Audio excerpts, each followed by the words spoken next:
everyone, welcome back. Life Lessons with Joe here. I just want to talk about the side effects of being raised in an unhealthy family system or a narcissistic family. In my case, I remember very vividly as a young child feeling very unsafe, feeling very anxious, right? Because no one had to tell me. I just felt it in my spirit. I felt it in my body that I was not safe. I remember when I used to have to get ready to go to school, how I used to just sit like in the corner of my bed and wishing that I could just stay home instead. But there was nothing I could do about that. I felt the anxiety. I wanted to die. I wanted to stay home. I just didn't feel safe going out in the world. I didn't feel safe at home. And that was one of those experiences. And like growing up, I just dealt with a lot of anxiety. I was raised to be fearful of everything. I was infantilized really, really badly, and treated as if I was dumb or stupid. That was the programming that I received, versus my sibling who received a programming of being parentified, meaning she behaved and did things for my parents as if she was the adult, right? So in her case, my sister grew up being completely different than me. She's like a go-getter. She is not really into like therapy and stuff like that. I'm the one that's like reading the books, going to therapy. I'm the one that has self-sabotage. I'm the one that second guesses herself, or sometimes have let opportunities pass by because of the fear of what will happen or not feeling secure within myself.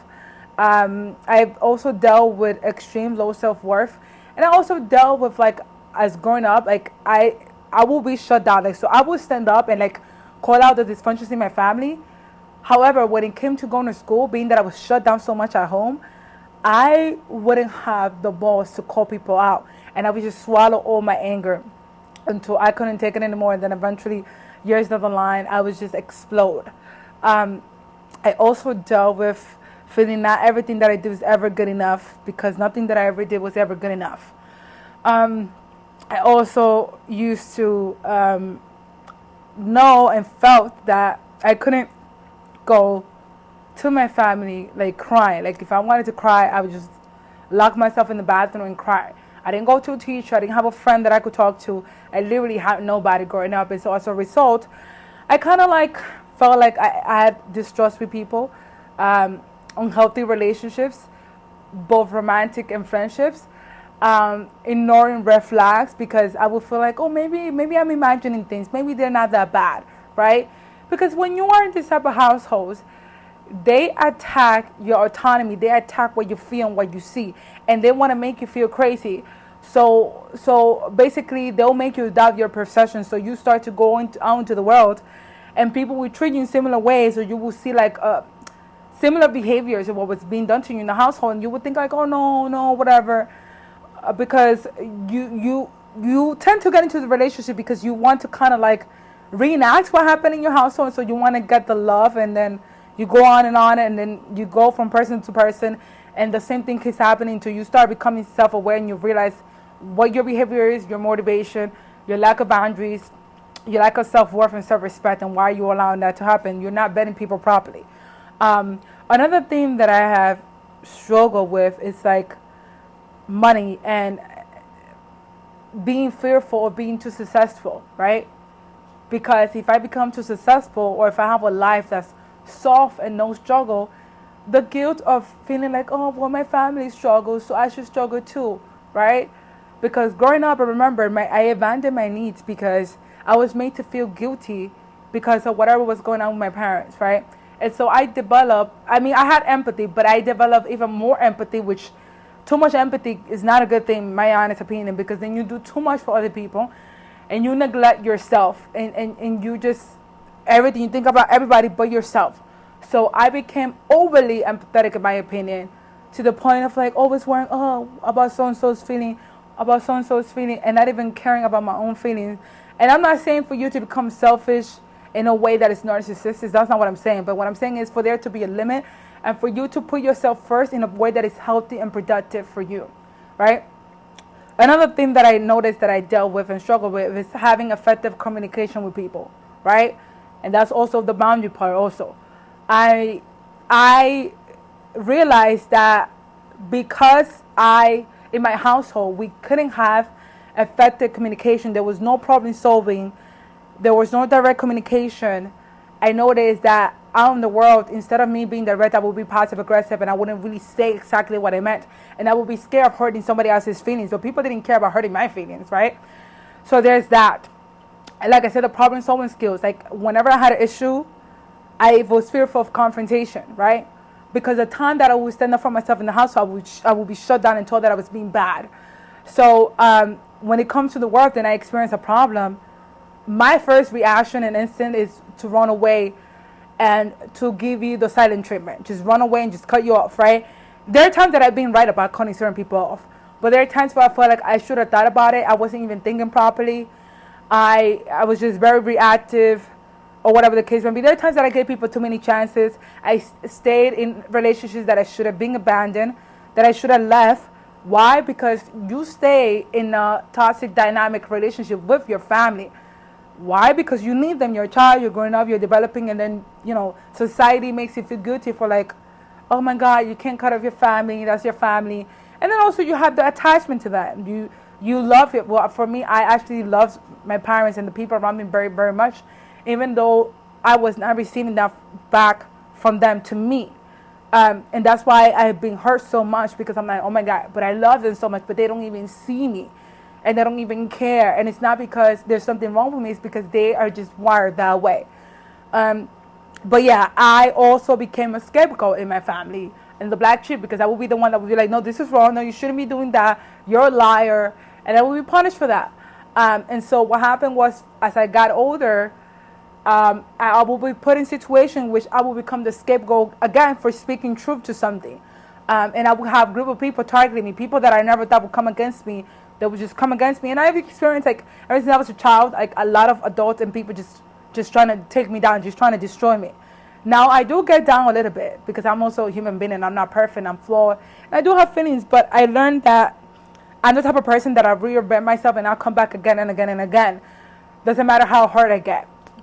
Another thing that I realized that I struggle with because of my unhealthy family is neglecting myself. Like, not taking care of my body, not taking care of my health. Like, growing up, there's a lot of things that I didn't used to do, right? Once I got older and I realized like about self-care, putting on lotion, deodorant, putting on a little bit of makeup if I desire, having my hair groomed, wearing clothes that fit me properly, having shoes that are a good fit for me, the proper underwears, whatever, and things like that, right? Growing up, I was never encouraged to like take care of what I look like. And it's not to be vain or like, oh my God, I'm perfect, look at me at the time. That, not in that way. But it's just part of grooming and smelling nice and having good hygiene. None of that was encouraging me. My mother never taught me, never worried about that. I remember being in school and thinking like, oh my God, all the girls, they smell so nice and they look so pretty. And just thinking to myself, oh my God, I look so ugly. I like, my clothes is horrible and stuff like that. Another thing that I struggle with as a black sheep and as a scapegoat and as the youngest person in my family was, what else? There's just so many things. Having relationships with people. Feeling like I don't know how to build that bond, how to build that trust. How to be vulnerable with people, with the right people, that is. Not just with anybody. Because people can take it and use it against you. Right? Things that I struggle also sometimes, oversharing, saying too much. Because I feel like I have to over-explain myself because I feel like the person won't believe me or that they think that I'm a liar. Right? And yeah, those are a lot of things that you will struggle with if you come from an unhealthy family system. You will be hit when it comes to relationships with other people. You will have issues with your own self, not accepting yourself, hating yourself, having low self-worth, low self-esteem. Career-wise, you will struggle.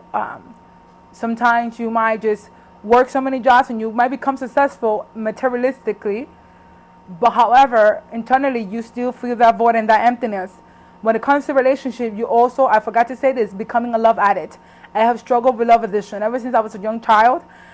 I used to allow subpar behavior from men, boys, because I feel like anything is better than nothing. I didn't have that loving, healthy relationship with my father. He has been in my life physically. He's a workaholic, but emotionally, psychologically, my father has never been there for me. Okay? He barely talks to anybody. He's in his own world. He's emotionally unavailable. And I have gotten with men that have, in some shape or form, reminded me that I'm worthless, and were not able to see me or understand me emotionally. I also have gone and tried to like find just anybody to just love me. I have gone from guy to guy, not having sexual intercourse, but as far as like, oh, I like this person, or I love this person. And then I realized like they were just wanting to use me for sex. And they were not seeing me emotionally, or use me for money or whatever the hell. And luckily, which I will talk about it later, of a problem that I had that kind of saved me a little bit when it comes to men. But I had these unrealistic ideas when it comes to love because of like Disney movies, and because when I was struggling emotionally and I was being verbally abused and neglected, I would fantasize of like this great deep love that would rescue me and save me. And I got married thinking that my life was going to change once I was married, but that did not happen. So yeah, that's what happened to me. I'm pretty sure some of you can relate to this. Growing up in a neglectful, unhealthy, or verbally or physically or sexually abused household. Those are the consequences and the things that you had to deal and work on breaking up those unhealthy cycles. And now I realize, oh my God, I'm a love addict. And I am going back to therapy, and I'm not going to be dating anybody. I need to set like what are the qualities that I'm looking for in a man, and to stop ignoring red flags. I have done that in friendships. I have done that with men. I will ignore red flags of unhealthy pattern.